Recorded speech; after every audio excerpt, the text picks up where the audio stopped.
Hi out there, it's me, Breanna. Today I'm joined by my co-host and friend, Sam. Again, of course. Hello.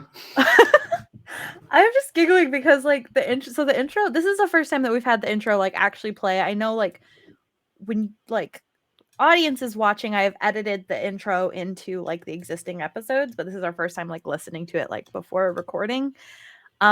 I do have my bass boosting headphones on, and I did figure out how to get them to connect to my computer. And the bass was shaking my head. So that's why I was giggling. Anyways, you were listening to episode 3 of Are We Caught Up Yet? The Marvel Edition. You can find us on youtube.com/Save the Game Media and podcast services. If you want to show Save the Game Media some extra love and get early access to all of our content, you can find us at patreon.com/Save the Game Media. Just $1 will get you early access to everything. It'll get your name read. Yeah. So not too bad of a deal, if I do say so myself. Before we get started, how are you and what have you been watching? The dreaded question. Yeah.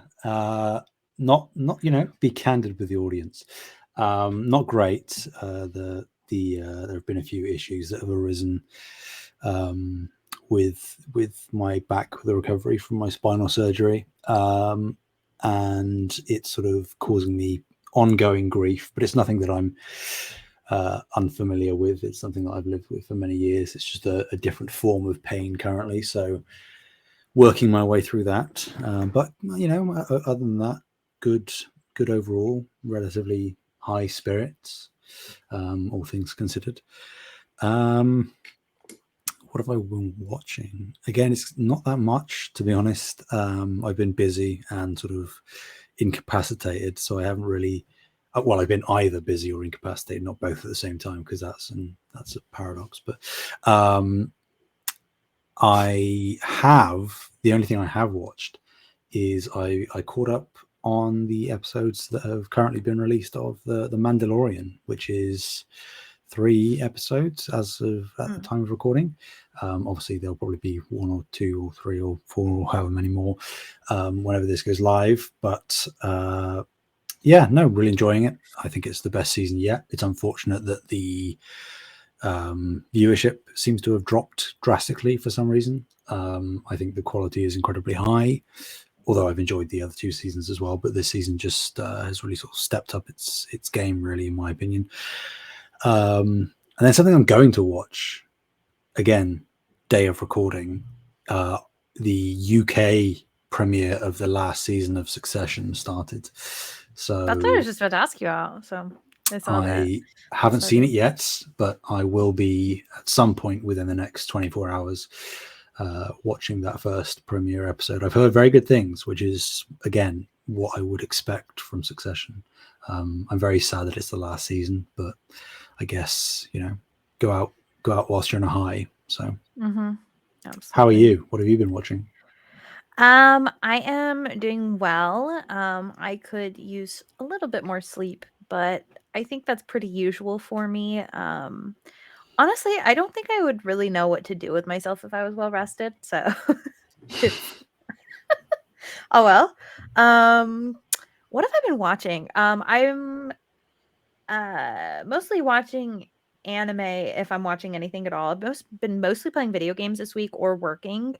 The things I've been watching, my dad's girlfriend is watching Demon Slayer for the first time. So we just finished the Mugen Train arc. We did not watch the movie, we just watched the TV show. And I'm trying to get her caught up because the Swordsmith arc is starting. And what else have I been watching? I finished freaking Sugar Apple Fairy Tale. I'm very upset at the ending. I cannot believe I have to wait for another season. For those that are watching it, it's very upsetting. Very, very upsetting. The show has a tendency to go super dark randomly, so I'm hoping it doesn't get sexual assaulty. Oh. To put it mildly. I'm really hoping it doesn't go that route, so we'll see. I'm trying to think if there's anything else that I've been watching. I finished Ice Guy and His Cool Female Colleague. That was really cute. I think I gave it an 8 out of 10. Yeah, other than that, I'm pretty far behind on everything from winter 2023 season. So trying to catch up on anime when I have free time. And occasionally watching an episode of House of Cards, but that's like once a week maybe. So, yeah. Okay. All good things, I guess. The new season for people. This is like just like time stamping this, I guess. I don't think that this is airing unless I move the schedule around. This will be airing for the audience May 1st. Okay. So So like, I'm about 4 days off from watching Guardians of the Galaxy 3, everybody. ooh, That's what I'll be doing. yeah. It's So not what I I'm doing. It's guess still I guess like when you guys are watching this, like the anime season will be in full swing. But spring 2023 is just starting this week, so or last week? I can't remember. Anyways, anime. That's what I always am doing. So today we are here to talk about Iron Man 2, as I'm sure it says in the title. I've been having to come up with sub names for these because I was like, I want to name it something fun. The first one was easy. The second one was really dumb. The second episode I titled "This movie made me ... incredibly mad." Not really. okay. Yeah. Yeah. So now I have to think of like something for Iron Man 2. But oh well. Um Maybe we will have thought of something by the time this goes up, and therefore you will see it there. It'll be there for you. You'll know it. It's all down here. It was down here, right? That's right. Down there. Yeah, YouTube video, it'll be like over because it here. used to be up there, but now it's down there. Now that YouTube's changed. I mean, that's a Mhm. change that's been around for a while, but Back in my anyway, day. yeah, back in the good old days. Okay, well, let's go ahead and chat about Iron Man 2 then. First, just general spoiler-free thoughts. I thought it was good. It wasn't the best movie I've ever seen, but it was good. Um, I think that I enjoyed a lot of the character development that happened. Mm-hmm. I, of course, have some complaints as always, but for a superhero movie, wasn't that bad. Interesting. Not terrible. How do you feel about this film? Um, yeah, I think it's okay. I think it's not as good as the first Iron Man. Really? No, no, um, not by a considerable margin, in my opinion. But it's better than it's better than Hulk. So that there's something. I I agree with you. I think that the character development goes in a good, if somewhat predictable direction. Just based off of what we know about Tony and what happened in the first film, sort of, it makes sense that this is kind of a logical progression for him, but it's executed very well. Some new characters are introduced that are great, if not maybe a little bit stereotypical and played for sexual gratification as eye candy than anything else. But it gets better. I'll say that. Yeah, no, I think it's all right. It Okay. is competent, and I like the villain much more. Well, depending on who you call the villain, but we'll get into that. Yeah. They're all, I don't know. For me, they're all kind of like they're in like a huge mess. Really. But I guess that's not the point of superhero movies. The point of superhero movies is who's the good guy and get bad guy. This is why I like My Hero Academia. It's fine. It's fine. Anyways. I love My Hero Academia. It's the only superhero stuff that I'm like, it's like so good. I think you'd really like it, Sam. We'll have to get you into it. That'll be the next. See, but if you say that it's better than this Marvel stuff, I'm just not going to believe you, because I don't think it would be. But then that's personal taste, Yeah. different Well, floats for I different boats. think in general, I think I like anime just better than live action stuff. That's totally Um, fair. I think that the limitations of like CGI and real life actors and stuff like that really can hold back a story. And I think that the unlimited nature of anime is really cool. But yeah, I do enjoy a lot of the conversations that happen, and I'm curious to see if they'll happen in the Marvel universe. But like one of the conversations that happens fairly early on is like uh so there's how do I phrase this? I'm like trying not to spoil the show. There's like a conversation about like whether heroes are really good for the world or not because like heroes kind of create villains. You'll get that here. Okay. Yeah, Yeah. we'll see if it's as good as the My Hero conversation. I love My Hero Academia. Anyways, Bakugo Sim for life. There's like a We're Bakugo not here to talk poster about My Hero right there. Academia. Bakugo, love him. Anyways, um, okay. I think that's all I really have to say about it. This movie, spoiler free. We can just Hmm. jump in, I suppose. Yeah. Okay. First of all, I kind of want to shout out this movie passes the Bechdel test. Very Ah, briefly. didn't see that coming. Didn't see that coming. Very briefly. It's a very brief conversation that happens between the secretary and Pepper. And they are not talking about romance or a dude. So Hell yeah. by just a brief margin, it passes the Bechdel test. A pass is a So pass. shout out, you know what I mean? They got like a D instead of an F. So You know, it's a pass. It's still a grade. You know, they're on the yeah. board at the very least. Yeah. Okay, let's go ahead and let's see, what do we want to do? Let's I think the through line story is a little bit more robust this time. So let's maybe tackle the story this time first. Hmm. Question mark.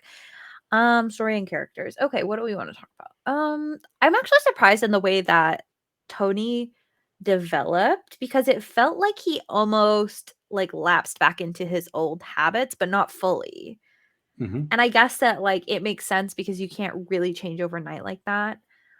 But I also thought it was interesting in the ways that he did kind of lapse into like and I couldn't fully tell if he was like actually wanting to get with the secretary or if he was just messing with Miss Potts or what was going on there, but like I couldn't tell like how far that was going. Do you know what I mean? Yeah. Yeah. Um, I think it's, not that a female character should be relegated to it, but I think that Natalia in this film, the secretary, Black Widow, Okay, yeah, um, that's what I thought. I was like, I'm pretty sure is that was Black Widow. sort of just used as like a foil for Tony, in the sense of like he clearly cares about Pepper. He's known her for a long time, and he trusts her with everything. He makes her the CEO of the company in this film. Was that trust or was that just him running away though? No, it's trust. It's You trust. I think? mean, Okay. I think like I don't think those two things are mutually exclusive. I think there was an Mm, element of both, but more so than anything, it's him knowing that, especially with the responsibilities that he now has, the company is just going to be in better hands with her. mm, And he knows that she can already do it because technically she has been for a long time anyway, because mhm, he's always just been the playboy that's been running around having fun. He hasn't really worried all that much about what exactly his company is doing, which is what caused the events of the first film to happen. His negligence. So um, I don't love how Natalia is represented here as a character. Her name is Natasha, but Natalia is just the cover name that she uses while she's pretending to be the secretary. Um, I think Natasha, like the way that I'm going to say this, it's going to sound a bit weird, but it's like it works as an introduction for her character because she is a super high, well trained spy assassin. So she knows how to play to Tony. And Mhm. Tony loves these sort of bimbo-y women that Mhm. sort of, give him innuendos and are cheeky with him and stuff. That's what he likes. But by proxy, it's sort of like you're just getting a hypersexualized female character for most of the film. And even Mhm. when she goes all action superhero-y badass towards the end, she still has like this super skimpy suit that's kind of like bulging at the chest area and things like that. So it's not excellent, but I think that they conveyed what they needed to in terms of her character at a base level for an introductory thing. So yeah, yeah, I the reason that I'm so conflicted and I think that Iron Man 1 is better than this is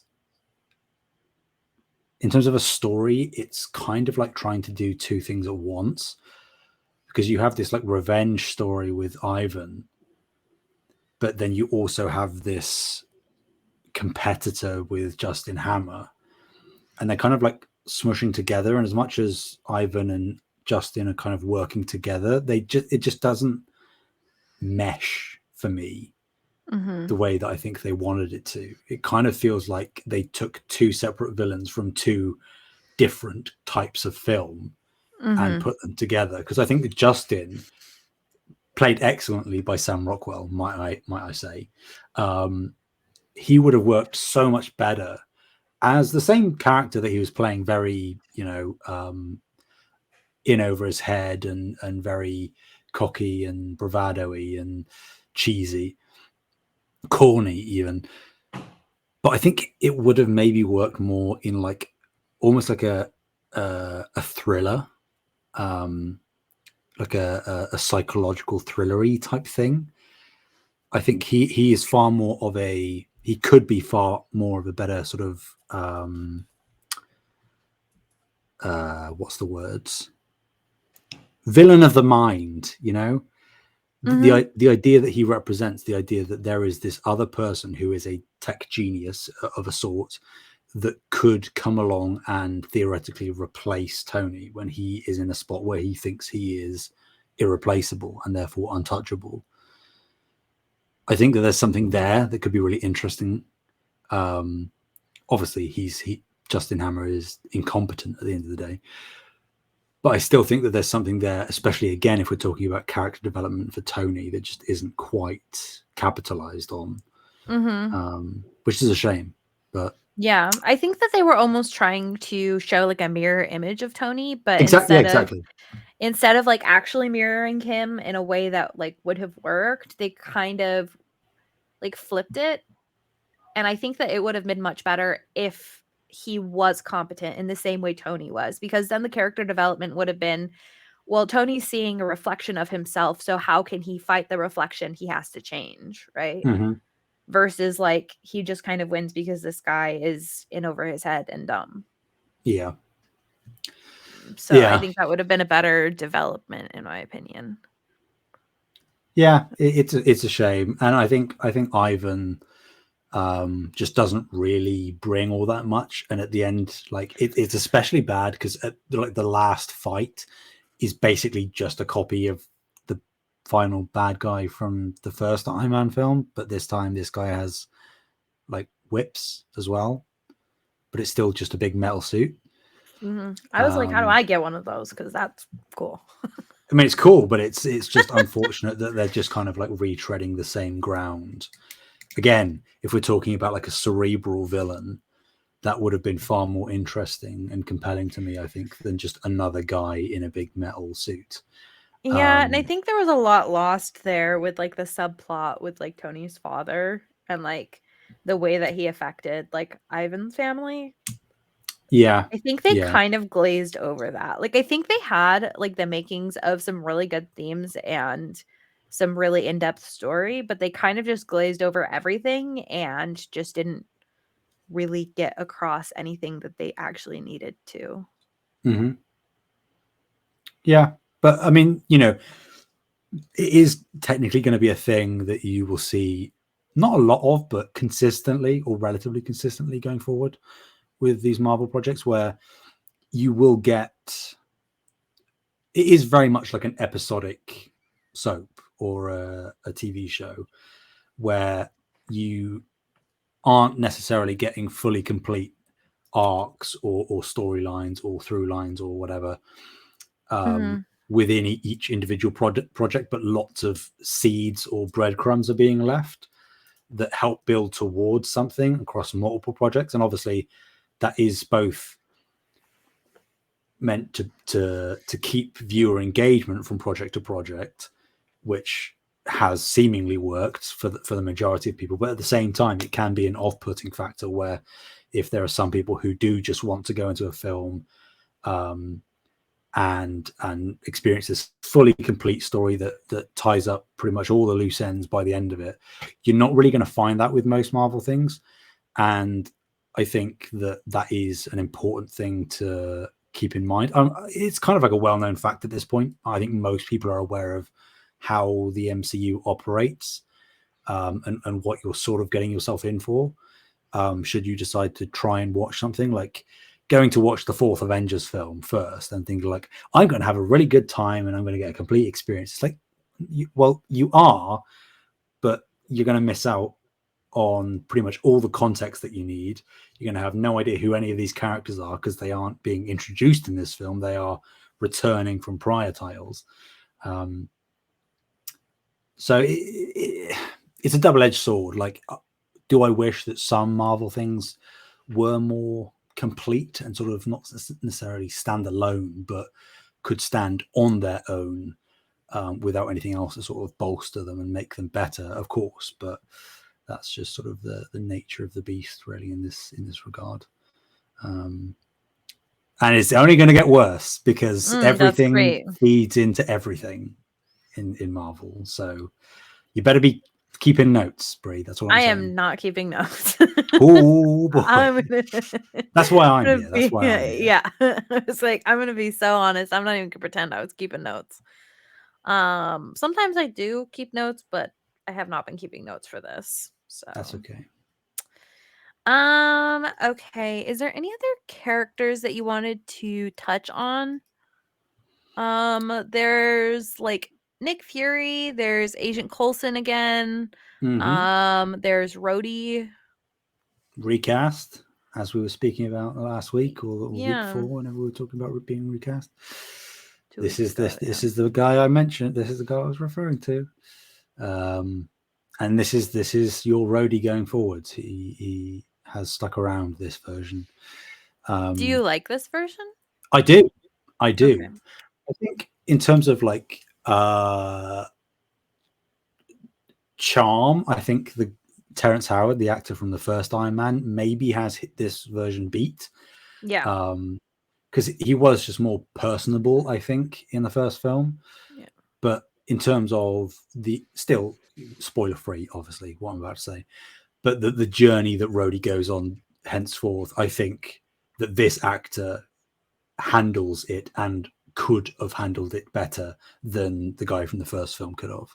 Yeah. So maybe I prefer the like the vibe of the actor from the first film, but in terms of like the innate just talent and capability of handling maybe more serious stuff going forwards, this guy is the one for me personally.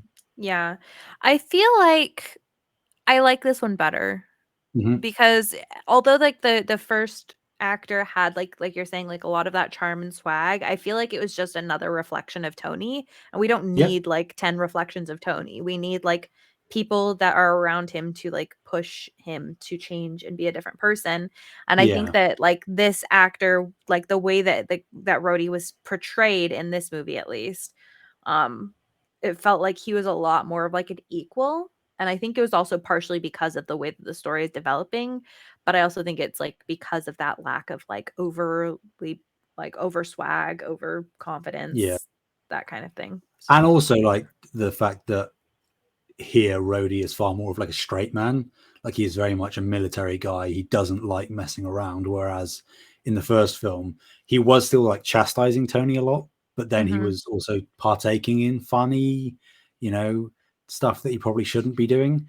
So it's sort of like pick a side. Whereas now we sort of have a definitive thing of yes, he is an Air Force lieutenant. He sort of is very much by the books, and obviously that does create conflict in this film. So yeah, no, I'm with you that I think that this version is overall better. I always wonder like how much of it is like the actor versus like them changing the direction that the character was going.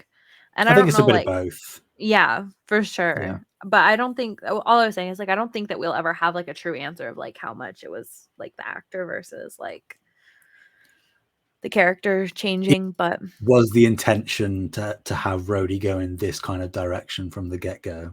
Okay. We don't know. You know, it's Yeah. like that's something that people Mm, who talk about the MCU talk about a lot. It's like how much, because they do plan ahead. They plan many years ahead in terms of storyline and character beats that they want to touch on, people they want to introduce, that kind of thing. But it's like how minute are those discussions? Is it that kind of discussion where when they were making Iron Man 1, they knew that in Iron Man 2 or subsequent Rhodey appearances, we'll say, he was going to be far more of a by the books kind of guy? Not sure, but yeah. so is maybe a little bit jarring, I think, to be like, oh, that's the character. He doesn't feel like the same character, but obviously it is the same character. Yeah. There are elements that sort of carry over, but I think that they did How many just kind of times want to do go they for a reinvention. how many times do they do these recastings? Because this is 2 now. Although we technically haven't seen the other recast just yet for Um, Hulk. Does this happen a uh, lot? no. I actually think those two are the two main ones. There are some things that are like there's minor secondary characters in one film, and they get killed off or something, and then in a future film that same actor comes back and is playing somebody else, but they look completely different, or they're in prosthetics or something Oh, like that. So interesting. it's not confusing. They just wanted to give the actor something else to do because what Mm. they got first time wasn't that much. So, but I think these two are the only like actual pivotal characters that get changed. I think I may be proven wrong in the weeks to come. Who knows? Yeah, I for probably sure. will be. There's You're probably something I'm like you're forgetting. like, "It sounds like I know what I'm talking about with Marvel," but actually, There are so many characters at this point. you're Just supposed to have everything memorized. give me a break, please. Okay, let's see. Oh, okay. So I'm actually going to slightly jump partially character, partially just like a really dumb scene, but the stuff with the senator and like especially the trial at the beginning of the film, I was like, this is so dumb. Like this would literally never happen. Like,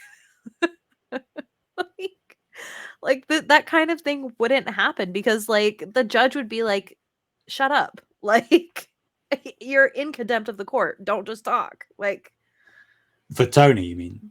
yeah, and well, all of them, they're all just kind of jumping back and forth. There's no structure whatsoever to that like proceeding or whatever it was. Also, I understand that he can just show up wherever and like it's like a timeline thing, but them saying, "Yeah, you have to show up tomorrow," like was kind of ridiculous. Like that wouldn't You know, actually happen. no, but trust me, if you can't suspend your disbelief for that, oh boy, we are going to have a rough Oh ride going boy. forward. I'm There usually are pretty good at that, but like I was just cracking up because he wouldn't stop talking. And normally I'm like, I'm all here for like Tony's swag or whatever. I was like, dude, like, shut up. well, again, it's sort of by proxy, I guess. And the argument can be made that it's not done very well, but that kind of reinforces the idea that Tony's ego, as you said at the start, is kind of reinflated now, just in a different sense, Hmm. where He's like, he I'm a thought hero. he thought he was what was the line in the first film? The Merchant of Death. He was Oh. like, I'm a badass, I'm a weapons dealer, I've got so much money, people want to be me, sleep with me, whatever. Whereas now he's like, I'm like the superhero. I am the one that people will come to in their moment of need, should they need help, and that gives me a lot of capital. So, like, again, in that scene, you're absolutely right. It's weird that he wasn't shut up, but at the same time, in a heavily publicized proceeding there with all the media there and whatnot, it's it's kind of like a catch-22, because if they do shut him up and stuff, the media cycle would then hypothetically spin that of they are Uh, suppressing this guy who's trying to do good, yeah, because I mean, all the media and everybody are with Tony. They aren't yeah. with the court. So Yeah. it's I it's mean, it's, it's weird. I know what you mean.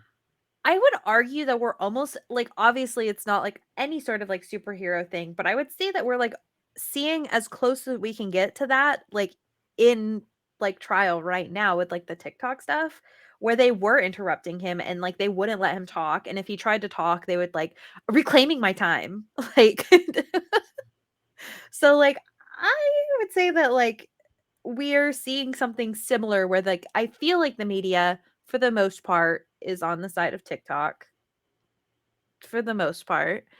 Um, so I don't know. I don't know. Like I'm not disagreeing or agreeing, but like I think that it's interesting that we have that like happening in our actual media right now. Um, Hmm. but yeah. And again, obviously realize that the CEO of TikTok is not a superhero or any kind of anything Or close. is he? Or maybe that would be kind of crazy. My favorite thing that's been happening on TikTok is all of like the reels of him, like people simping for him. It's been so funny.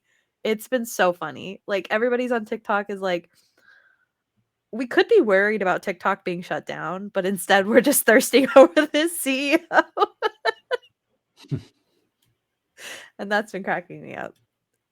So, anyways, tangent. Let's see. The senator was could have gotten more of a R.I.P. to Gary Shandling. he was a butt. I didn't He, see but he Stan. does it well. I didn't see Stanley again. I was I know. I was really upset. He I was was like, I know he's mistaken for here. Larry King. Okay. I totally like I saw the Larry King thing or like to be you know what? To be fair, I wasn't wearing my glasses. So that might explain. That'll be why. You're like, that guy blurrily looks like Larry King, and they called him Larry Yeah. King. Must be And Larry then King. like Elon Musk.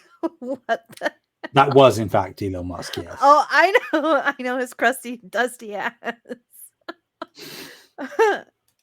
Yeah, I thought that was so funny, especially like after everything that's happened with Twitter in the past year. Yeah. I was like, oh wow, this did not age well. Yeah. Not So great, but yeah, awkward. I'm trying to think what else. Is there anything else with character wise that you want to talk about? um,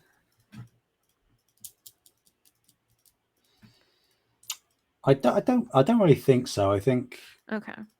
pretty much. I mean, we did say it, but that Pepper got sort of promoted to CEO. I like that there is sort of an upward trajectory for her. Again, sort of being shown as relatively independent and Hmm. proactive and things like that. I still think there's plenty of space for her character to be developed from this point. Yeah. Um, but I like her, especially because the alternative female representation we have in this film is Scarlett Johansson, which is great. Like, eye candy is always a fine thing to have in your film, but if that was the only female character, then you'd be a bit like, oh. Um, Yeah. so I did yeah. like how they kind of like portrayed like the how they portrayed the way the media was portraying her and like Mhm. she's not qualified for this role because that is absolutely what would happen Yeah. in real life where people would be like she doesn't know what she's doing, she has no qualifications, like forget that she's worked for this company forever, Yeah. Um, Well, she again, just it's has like no qualifications. she's been chipping away and actually doing all the work in the background, whilst Tony has sort of taken all the credit, really. Yep. So it's like, again, yeah, as soon as it's announced that, wait, you're saying Tony Stark's assistant is becoming the CEO? That seems like an ill-advised move when actually she is the perfect person for the job. So Mm-hmm. yeah, Yeah. I like to see it. I like to see it. I agreed. And I would say like I'm interested to see where they go with it because it sounded like she was stepping down, but I couldn't tell if she was actually stepping down or just like throwing like I don't want to say like throwing a fit, but like I can't deal with this. Do you know what I mean? Kind of thing. And she will actually continue to be CEO, but like they didn't really address that, so guess we'll Yeah, see. she's wavering at the very least. Yeah, Okay. But now that she's made out with Tony, everything's fine. That's how it works. that is how that works. Yeah, Yeah, it's yeah. crazy. All right, let's see. Soundtrack, not much to say. Genuinely. No, It no. was so generic again. Again, like a few interesting uses of licensed music, but apart from that, yeah, sort of, we're still very much in that era where the original scores for these films just were a whole bunch of nothing, unfortunately. Mm-hmm. Yeah, absolutely. Let's see. Uh oh, I was gonna ask you, so for the element that he ended up making from Hmm. his father's designs, does that show up again? I'm just curious. Or is that just like a Tony Stark thing? Or I guess Iron Man thing, kind of. Um, you mean, is it used by other characters and whatnot? Mm-hmm. No, no. Um, it's not even, and this isn't technically a spoiler, but it's not really ever picked up on or even really mentioned, other than the fact that obviously his arc reactor is like a different shape now, and it's sort of suggested that it is self-sustaining. You know, that he doesn't have to keep replacing it now. Um, so yeah, it's So it's just just this a film, throwaway really. piece? Oh, It's sad. just something. I know what you mean. Like, it does seem like it could be setting up something interesting, um, but it was mainly just sort of a thing of like, Howard Stark very clearly intended for Tony to do this at some point in his life, but because of the technology that was available to Howard, he couldn't. So he bestowed it to his son.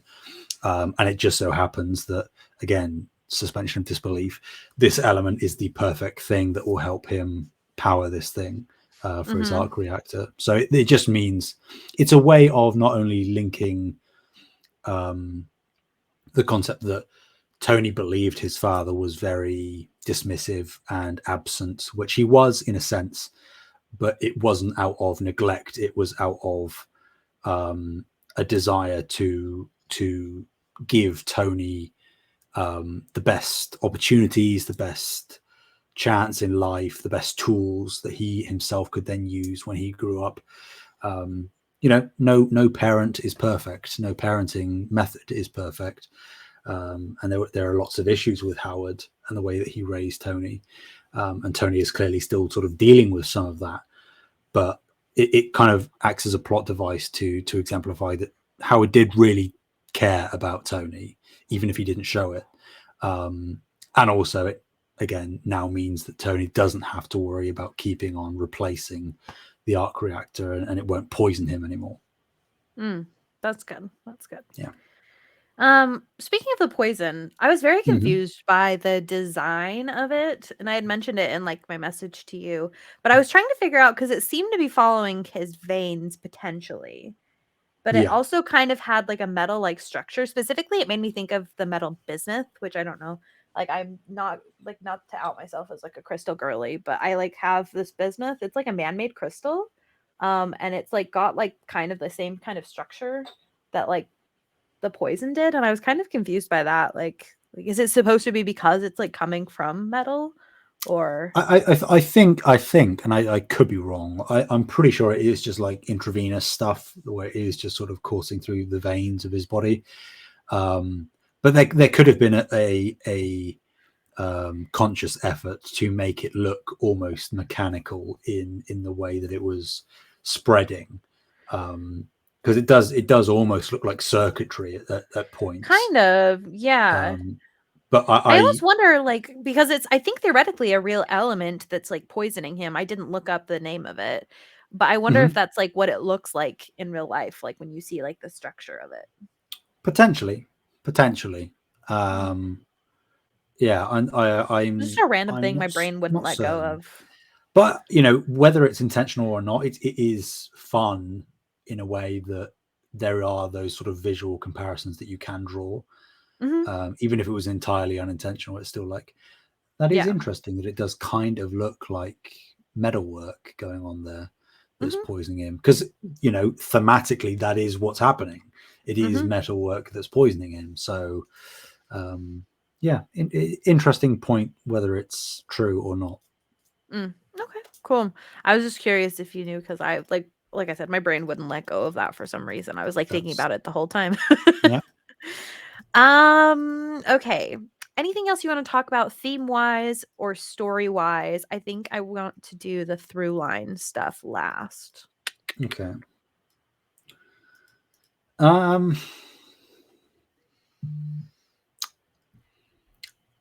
I think themes, the only real thing that I'd mentioned that we haven't really spoken about in one way or another is the idea of responsibility, and it appears in this film in a different way to how it did in the first one, where in the first film it was very much he is a weapons dealer that has severe consequences on people even if he doesn't see it day to day, acknowledgement of that, and the consequences of his actions and his inaction in certain circumstances. Whereas the responsibility here kind of comes from, he is very laissez-faire with his suits and um, the tech that comes with them, which is why when Rhodey gets hand of a suit, that's an issue because he then kind of has a competitor in that fight at the party. But then also that sort of extrapolates out, and Hammer gets his hand on the suit, decks that out with weaponry. That's an issue, and then that sort of also then informs the design to an extent of the drones. So it's like, yes, he's a superhero. Yes, he's depended upon now. People look up to him, but that in and of itself comes with responsibilities, consequences if handled inappropriately. Um, it's acknowledging the fact that even though you might feel invincible and that you can do anything now, because technically Iron Man kind of can do anything, you can't. Like, you know what I mean? Mhm. Yeah, Yeah, I mean, I think that he's very much like operating in that way where he is saying and trying to live that life where he's like I can just do whatever I want regardless of like consequences because yeah, like I'm just that cool. hmm, And I think that we see that it doesn't really play out for him very well. So, yeah. And it's like in the party scene. Um, he's shooting glass bottles out of the air or blasting watermelons and stuff. It's like that's funny in the moment, I guess. But what if one of those shots hit someone? yeah, He's absolutely. he's Or the drunkenly firing glass. around. What exactly? Just anything, any part of that is Mhm. completely irresponsible. Um, and Tony doesn't really think about it until he's called out on it, and even then, it's sort of like he is very reluctant to accept that criticism, Mhm. um, because he believes that he is infallible, but he very much is not. I would also And the say poison is that's kind of, mhm. sorry, Yeah. that is thematic, that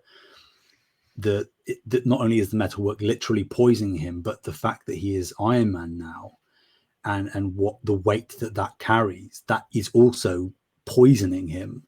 Mhm. It's twisting him into thinking a very specific way that is not good for him or for the people around him.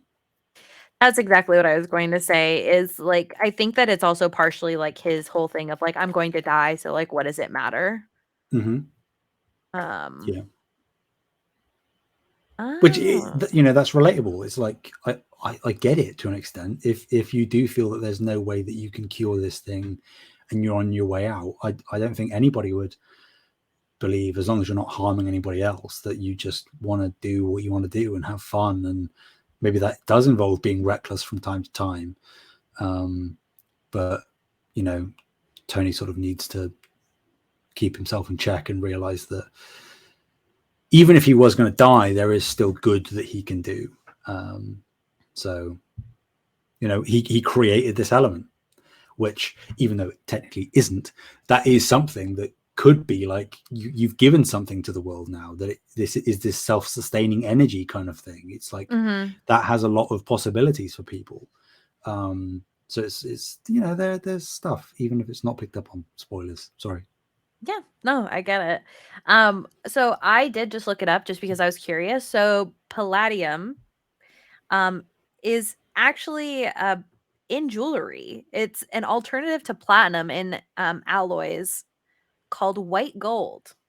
Mm, I didn't realize white gold was platinum. Anyways, I also it says toxicity is super low. However, recent research on the mechanism of palladium toxicity suggests high toxicity if measured on a longer time frame and at the cellular level in the liver and kidney. yeah. So that sort of checks out, where he Yeah. actually literally just has it embedded in his chest. So Hmm. you are sort of really kind of exposing yourself to it at that point. Yeah, and it does have a it does have a very weird structure to it. It's not quite the same as bismuth, like in the way that it looks, but it does have an interesting structure. I was just curious. Anyways, Yeah, clearly my brain won't let go. that's fine. Now you know. No, I know. Um, yeah, I think that yeah, exactly your point, like of like talking about like poisoning his mind. I think that that was like going to be the point that I brought up was that like people act weird when they know that they're going to die, and there's like several layers to it, right? Because like he's the only one that truly knows he's going to die besides like his machinery, Mm-hmm. which isn't a person. Um, and so I feel like the other side of that, or from what I understand, is that people are very uncomfortable around people that are dying. So I think that he's also trying to hide that partially because he doesn't want that like sympathy. Yeah. So I think that that's creating like this weird like feeling. Like I can't even imagine like being like realizing like yeah I'm not going to make it to my next birthday. Like there's no way.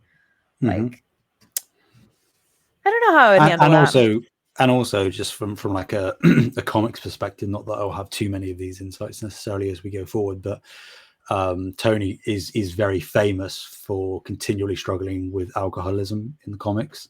Hmm. um, and it's not really a thing that shows up all that much anymore, but the fact that they kind of had it here, where for a very understandable reason he was delving into alcohol a lot for a little while there.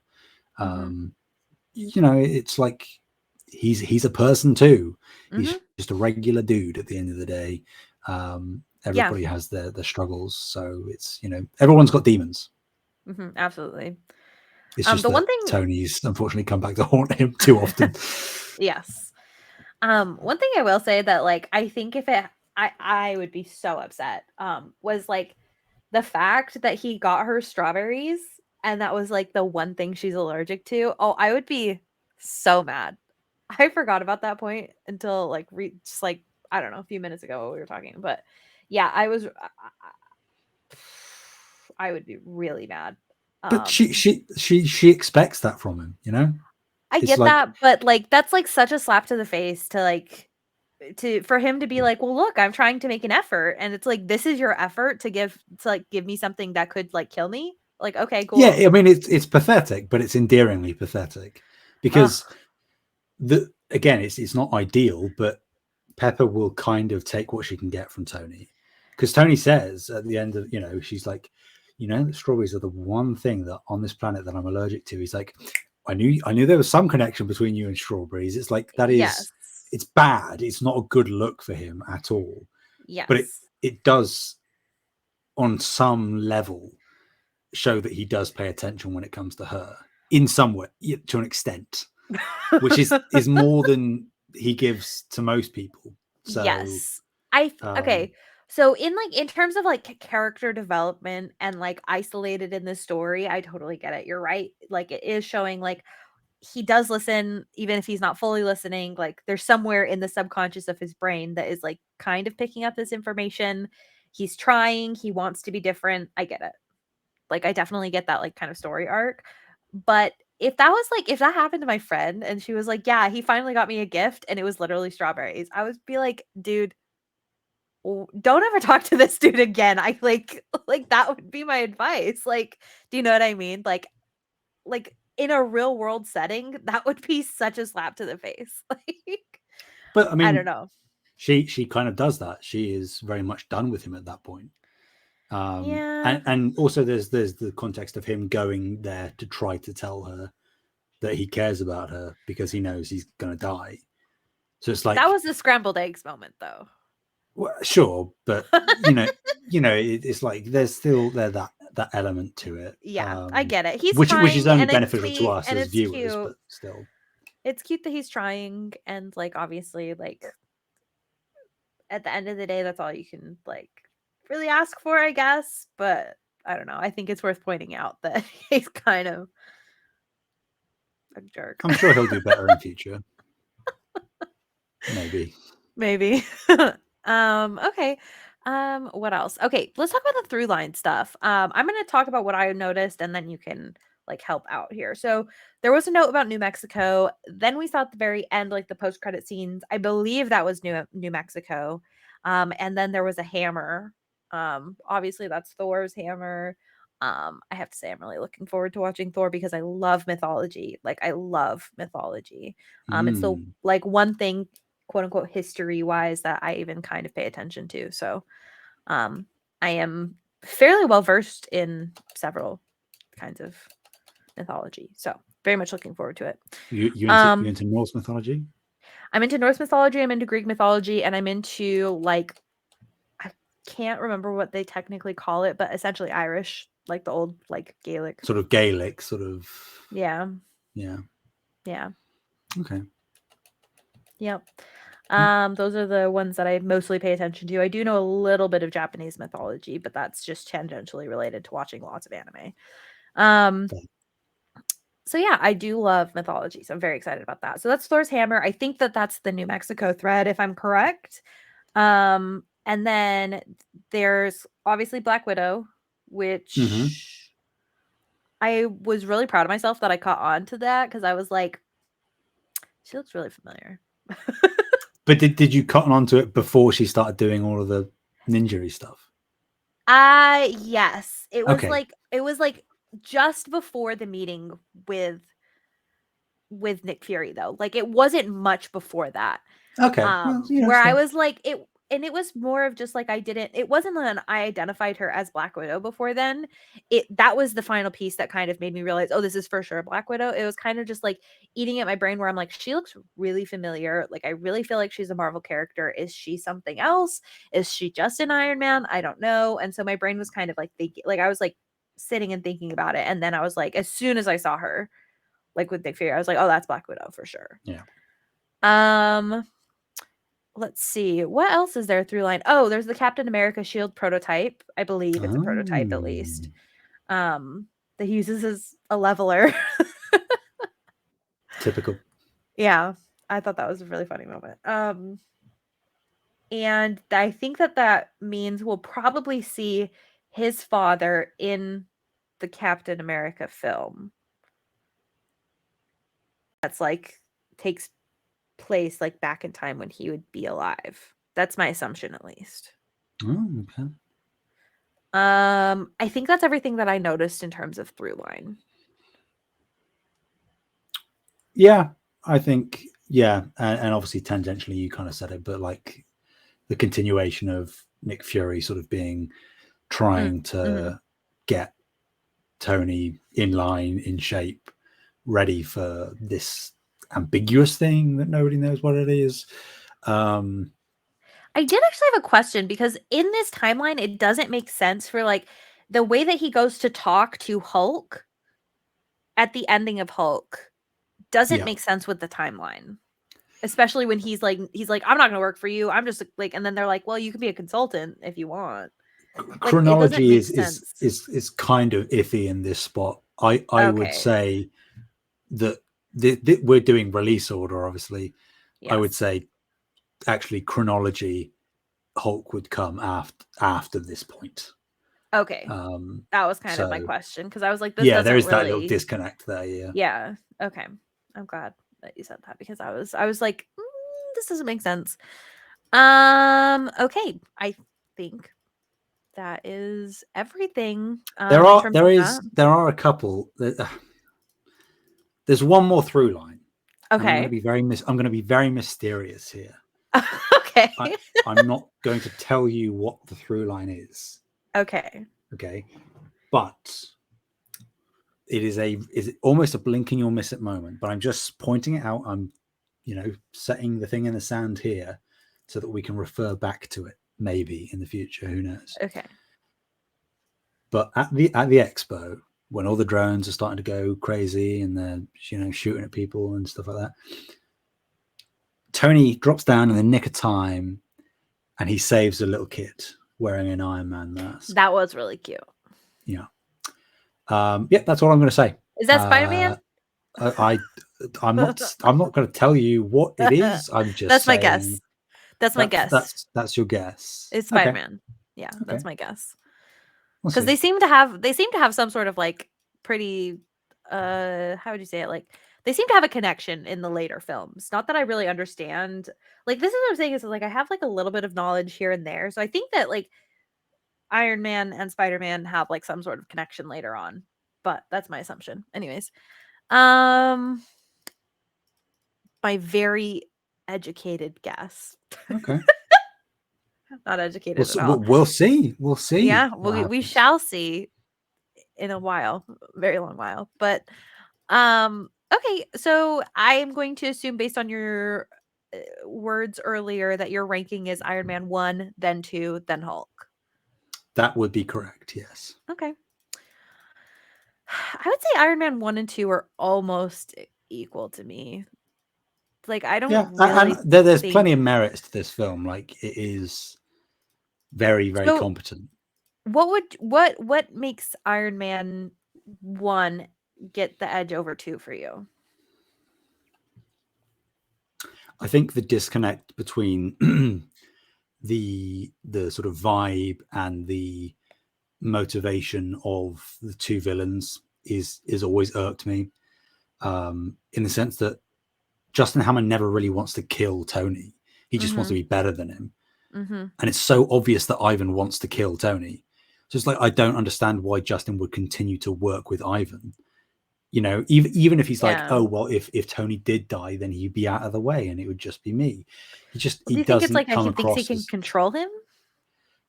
But then it's like that makes the character even less believable to me because I Mm, know that Justin is kind of an idiot, but yeah. is he that much of an idiot? That I think that's something that irks me.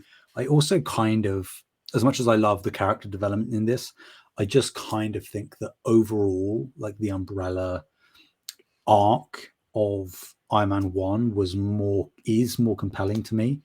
I like the idea of him being this egotist at the start, going through a really rough patch, being captured, learning the whole thing of don't waste your life before the guy in the cave dies that helped save him. And then sort of embodying the hero role, the stereotypical hero by the end. I just kind of prefer that arc to this one, even though this arc works perfectly well. It's just, I Mhm. think it's more just personal taste at the end of the day. I Mm. still think that the two films are quality wise very close, as you say. Yeah. I think yeah, that's what I say. Like they just seem really close. I do see like kind of how like that confusion with or not even confusion, the discrepancies in Yeah, the villain arc would kind of push it below the first one. I'd also say I really do like how the first one ends better because absolutely. he's like that whole like press conference thing where he's like, "No, yeah, I am Iron Man." I Iconic, iconic. it was really good. I also really enjoyed the moment in the second film. I was laughing really hard where he was like the strawberry guy was like, "Are you Iron Man?" He's like, "Sometimes," and then just leaves.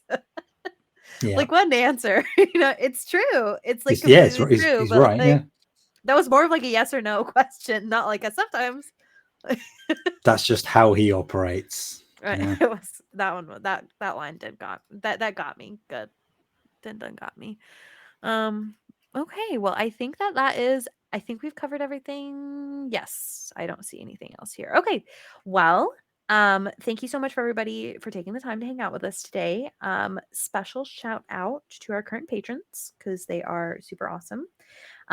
We have Bucky Blue, Hopple, Alpaca Tom, Amon, Fabulous Breanna, Breanna's mom, Breanna's brother, Breanna's wife, Nikolai at Night, Cypher Primus, Brendan Myers, Marcus O'Neill, Lillian, Mimi J, The Snack Network, David Hotright, Dave Harp, and the Xbox Expansion Pass. Thank you guys so much for your support.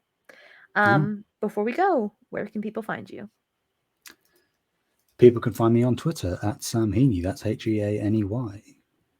Cool.